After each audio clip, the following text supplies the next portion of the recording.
Flushing the toilet at least 4 or 5 times a day, according to Taiwan water statistics, leads to domestic daily household water consumption per person of about 276 liters. Some 27% is toilet water, with the equivalent of one person using 74.5 liters per day, simply going down the toilet.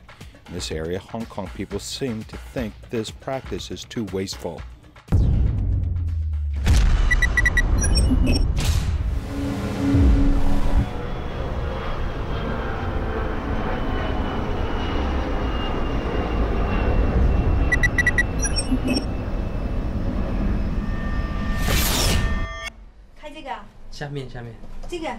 Turning this on, this is seawater tap, which is a little yellow. You have to scrub the toilet every morning and afternoon, as there will be a little sediment. They say that fresh water doesn't have this problem. The bottom of the toilet will be yellowish because the water source for flushing the toilet is seawater. Ms. Xu moved from China's Quanzhou to Hong Kong 25 years ago. She used fresh water to flush the toilet in her hometown, but her habit now is totally different.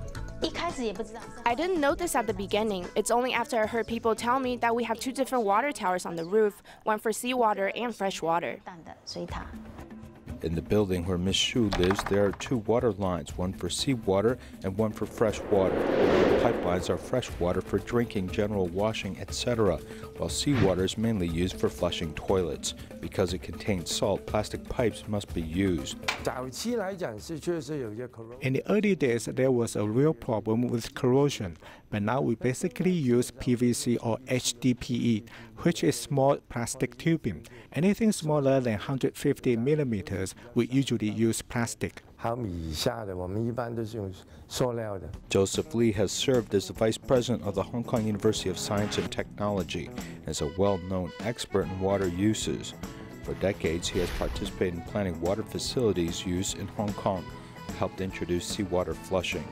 This world-leading technology saves 270 million cubic meters of fresh water every year. In the early days, you had to go to the street to draw water, and when it was insufficient, you would go to the ocean and use seawater, which can be used to flush the toilet. When you do this, you can now save 28% of fresh water. This is a very significant figure.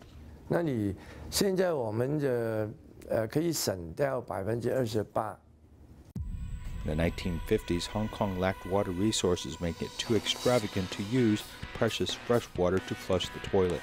So the Hong Kong government began to flush the toilet with seawater. In 1957, a test pilot version was tried at Kowloon's Shek Kip Mei Estate, a densely populated area. The test was later expanded to the eastern part of Hong Kong Island.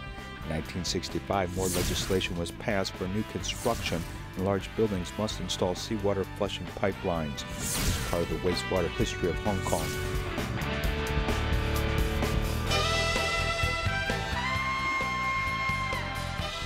The seawater flushing system begins with a pumping station along the coast, which later filters the water and either uses chlorine or bleach to disinfect. At present, 80% of the buildings in Hong Kong have this system, and there is no charge. However, there are still a few areas where they still use fresh water to flush toilets.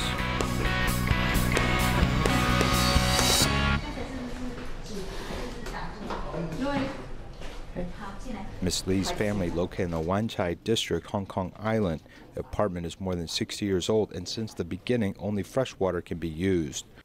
I think that because the water tank is in a remote place, the government didn't know about it or had no plan for this area. I am not sure.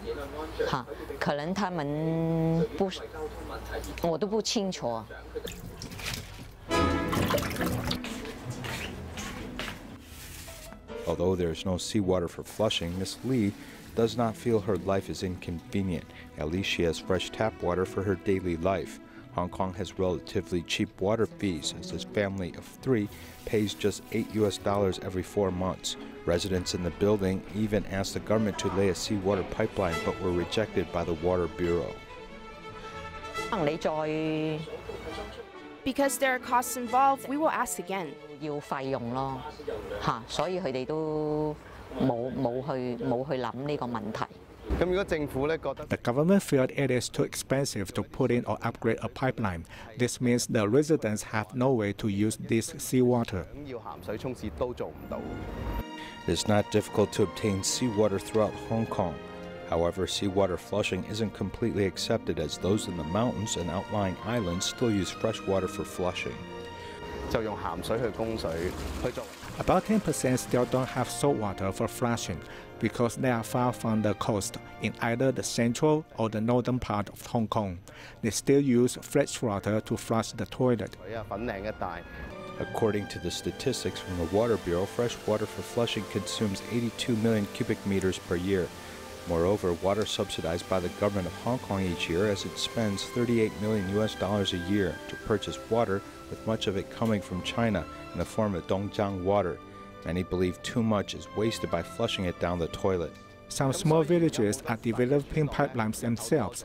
In fact, the government is fully capable of developing more saltwater pipelines so that our residents can use seawater to flush toilets. Current technology cannot overcome geographic limitations, as the Water Bureau is proposing using reclaimed water to flush the toilet. This could save 21 million cubic meters of fresh water per year, which is equivalent to 2% of the water consumption in Hong Kong. For an area that is very practical, maintaining sufficient water supply is a lesson that Hong Kong could share with the rest of the world.